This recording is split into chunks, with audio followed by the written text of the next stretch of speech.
Have you ever thought about how a single evening, a single dinner, could change the way you see life forever? We often prepare for moments that look perfect on the outside.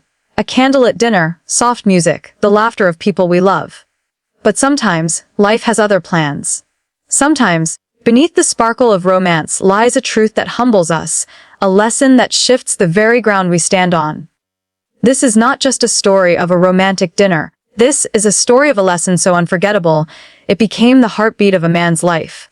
Meet Michael Anderson, a 38-year-old middle school history teacher in a small town in Virginia. Michael wasn't extraordinary in the way the world defines success. He didn't drive a luxury car, didn't own a mansion on a hill, and his bank account was often stretched thin between bills and simple living. But Michael carried something far richer than money. He carried sincerity. His students loved him because he taught not just history from textbooks, but lessons about life, resilience, and courage.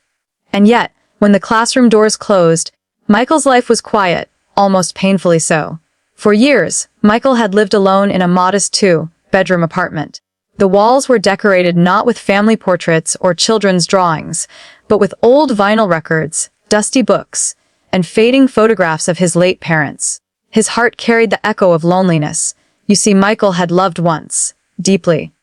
He had been engaged to a woman named Clara, but life, cruel in its timing, took her away in a car accident before they could ever say, "I do."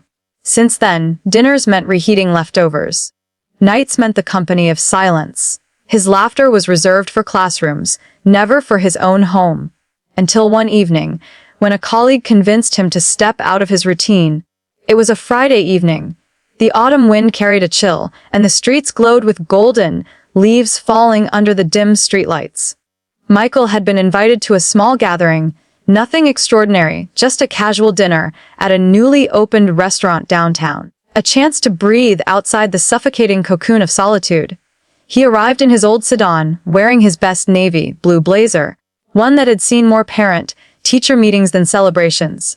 Inside, the restaurant glistened with soft amber lights and candles flickering on every table. Couples leaned close, whispering, laughing, holding hands. The air smelled of roasted garlic, butter, and fresh bread. Michael took his seat. Across from him sat Emily, a kind colleague from his school, who had arranged this dinner not as a date, but as a gentle reminder that he deserved to feel alive again. At first, Michael tried to smile, tried to engage in the conversation, but his eyes kept wandering. Everywhere he looked, love danced. Couples celebrating anniversaries, engagements, young love, old love. And for the first time in years, the loneliness inside him roared. It wasn't just about Clara anymore. It was the weight of years spent unseen, unheard, unloved in the way he once dreamed of. His chest felt heavy. His fork rested untouched. Even Emily noticed. "Michael, are you all right?" she asked softly. He nodded, but his eyes glistened. "I'm fine," he whispered, but inside, he was anything but fine. In that moment, he felt invisible, like a stranger in a world built for others, but never for him. And then, something happened. A small voice broke through the music, the clinking glasses, the hum of conversation. "Excuse me, sir." Michael turned. Beside their table stood a little boy, no older than 9. His clothes were worn, his shoes scuffed, his hair unkempt. He clutched a tray of roses in his small hands. "Would you like to buy a flower for the lady?" the boy asked timidly. Pointing to Emily, Michael hesitated. He knew the scene well. Children selling roses late into the night, trying to earn a few dollars for their families. Many ignored them. Some shooed them away, others dismissed them with cold stares. But Michael saw something in this boy's eyes. Hunger, fear, hope. He reached into his wallet. Instead of buying one rose, he bought the entire bundle. The boy's eyes widened in shock. "For all of them?" the boy asked. Michael nodded. "Yes, all of them. And keep the change." Tears welled up in the child's eyes. His lips trembled as he whispered, "Thank you, sir. Thank you." Michael leaned forward and asked gently, "Do you have dinner tonight?" The boy lowered his gaze. "Not really, I'll just take something home if I sell enough." Michael paused. He looked around at the sparkling couples, the expensive plates, the laughter, and then he looked back at the boy. "Sit with us," Michael said softly. "Join us for dinner. The boy froze, as if no one had ever spoken those words to him before. Emily smiled warmly, nodding. And so, for the first time, a little boy sat at their table. When the food arrived, Michael pushed his plate toward the boy.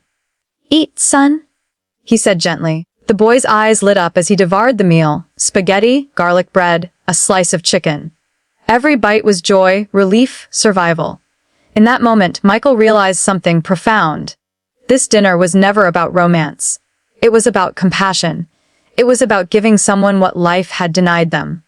And as the boy smiled through mouthfuls of food, Michael's heart felt something it hadn't felt in years: healing. The night ended not with wine glasses clinking or romantic toasts, but with a simple walk to the door, where Michael handed the boy the leftover roses. "Take these home to your mother," he said. The boy nodded, tears in his eyes, whispering a shaky, "God bless you, sir." As Michael and Emily stepped out into the cool night air, the world suddenly felt different.